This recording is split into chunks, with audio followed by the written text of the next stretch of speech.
Just looking across. Now I've done quite a bit more scrambling than I think a typical tourist would do to get to these tombs carved in a cliff face. I might have a look at that one in a moment. And this is what we get for my efforts. And there's a quite definite shelf at the back there. I suppose it's roughly one body size. I can see a shelf to the left there as well.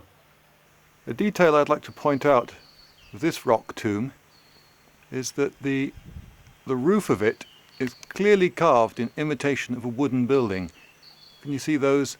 Just like the ends of round logs that would hold up the roof of a wooden building there. I think it's not unreasonable to imagine that these entrances resemble the windows and doors of their houses too. Through this left-hand hole, the builders have cut straight into the solid rock and have cut a little room, and they're all pretty similar, these rooms. You could fit quite a few whole bodies in there if that's what they did, but perhaps it was full of cremations in urns or something like that. That's quite clearly natural rock, so I'm thinking that at some point in the, I hope, very distant past, some very big rock, some of which I might be sitting on, like that's pretty big, came crashing down here and just cracked off the side of this tomb, opening it up. We're inside one of the tombs now. You can hear my voice reverberating about. Now the rock is very weathered, but even so it shows you just how close together some of these are. That we've got holes right through into the neighbouring tomb, which is there, and even, there's the entrance to the tomb, even in this corner, up in the corner of this shelf here, you can see a hole, and oh, I can get my hand through it actually. That's the next tomb up. And I can't see the viewfinder now, hang on. Oh, I got something in my eye. Yes, there's the tomb above. The hole's not big enough for me to climb through, but I can get my hands through it.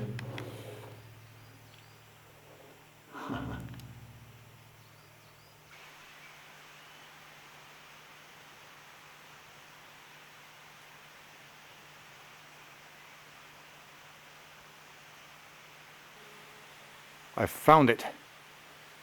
The King's Tomb. You can see the big pediment there and the big fancy double entrance.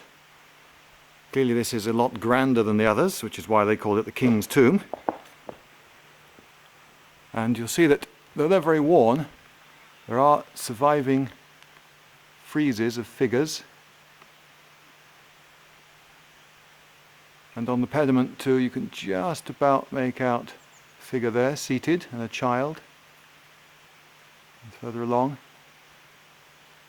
some divine-looking being there.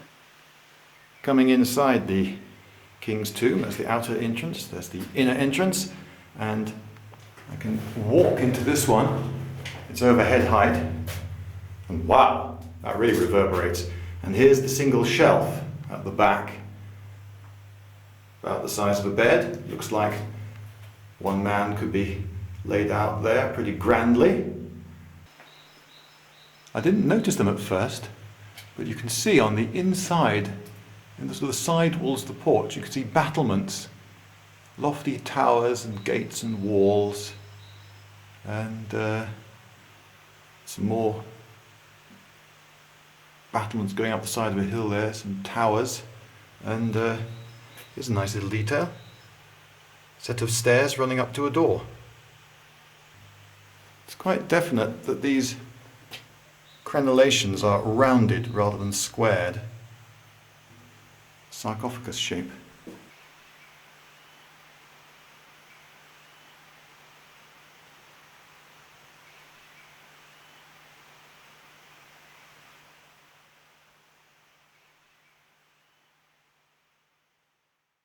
Boom boom boom boom boom boom boom boom boom.